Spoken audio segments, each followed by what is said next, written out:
When I was in business selling dishes or selling the Chinaware, basically, like I say, and this is how like Bosselin or whatever that shock manufacturer, my British shock manufacturer, they used to um, do like shock absorbing on the old wagons, on my old wagons, because I used to guarantee the dishes, as they would go along. And the roads were really bad, so you'd be going down a hill, up a hill, and teetering from right to left. And sometimes, if they loaded the wagons wrong, and then all my dishes are destroyed, and I'm out 40 or 50 very expensive dishes.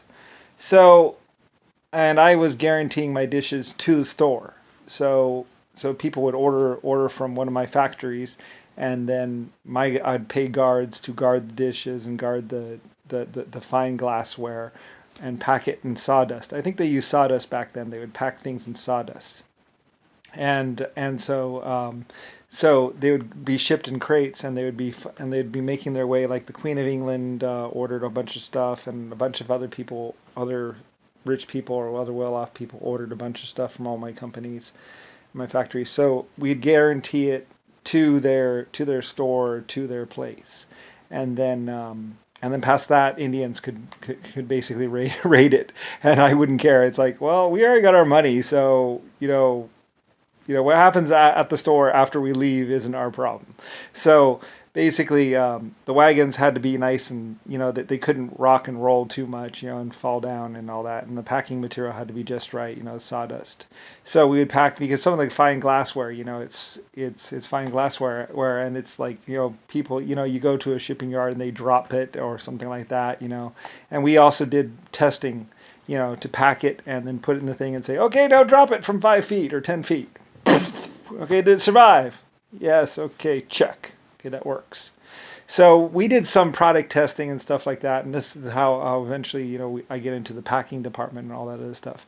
Basically, I was doing a guarantee up to the store, so my people knew that it had to be good enough to get to there. So, which actually market-wise made us, hugely more successful and hugely more popular. Besides just the films and everything else, is that I actually did a guarantee, like, you're going to get your dishes if you give us money. So they'd give my factories or my salesmen money, and then they would go home and they'd say, okay, so many dishes to New York, and then they'd be loaded on my ship, and they'd be shipped, and they'd get put on one of my wagons or a wagon that somebody made, and then up there, and or up there, and basically I was really successful because people didn't have to worry about, they just paid 90 shillings for this stuff, and it got taken by pirates. I took the pirate problem because I had cannons and I had guns, and I was like, well, we deal with, I have people to deal with the pirates, and then they got paid out of the money, a little bit of money, everybody got their share basically, you know, um, the people got their dishes and got to sell them to locals or whatever, and the people that protected the shipments, they got their money, and everybody got their money. All right, so and I got the protection and everything, and I had a successful pottery business basically that became really successful. I had like 29 pottery shops. And then later on, we were doing big pottery. I opened up a great big huge new facility that was doing, because I had research on high heat porcelain.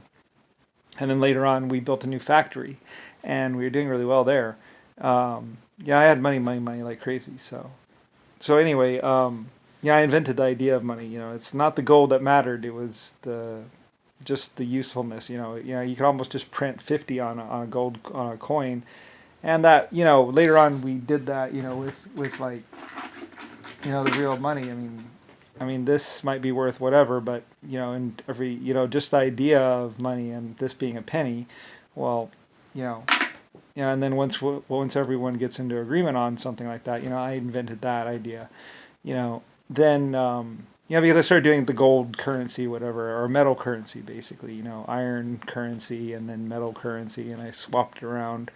And some people got a little annoyed because certain things, but then again, I mean, it's actually in general the larger scheme of things. And besides, like the creator of humanity, and have 800 galaxies, and I was just trying to work out the problem so my civilization could do well, and my country could do well. Once I bought and owned America and paid for it, then it was my country.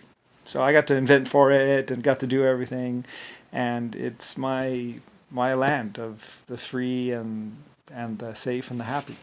And so anyway, but I had I had Chinese manufacturing places, and I had Germany manufacturing places. Eventually, I moved everything over to America and into America, to where America can make.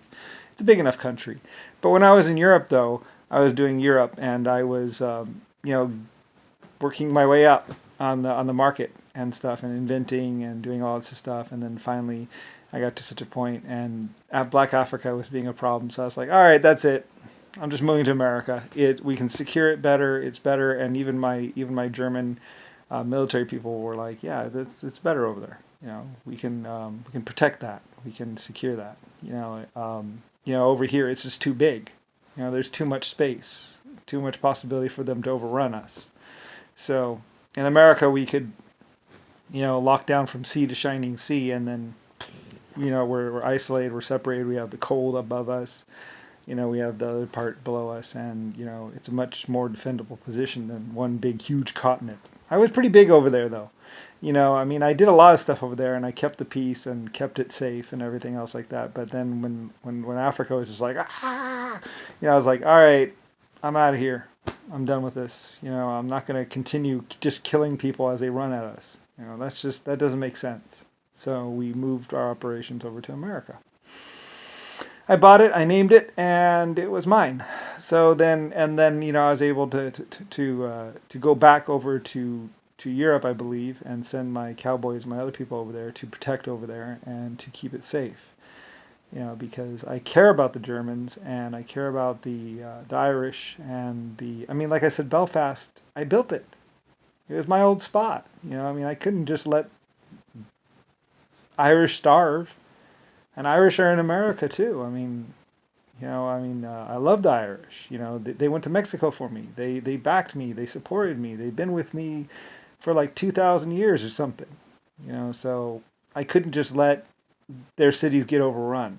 And I even paid for water systems and did all kinds of stuff for them, because I was like, I really do care about you, and I want to show that.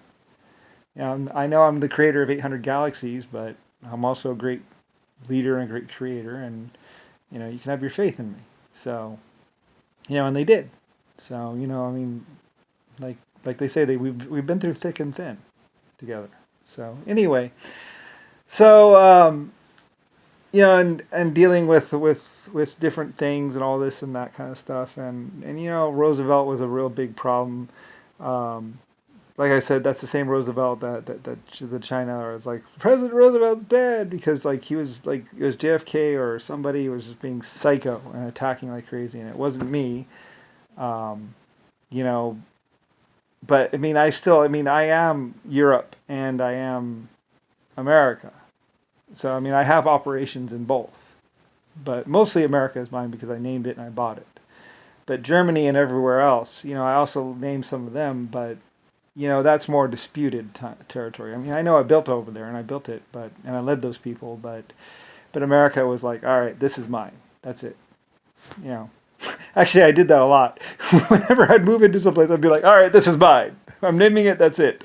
And then I'd build it, and then later on I'd be like, all right, this new spot is mine. So I did it a lot.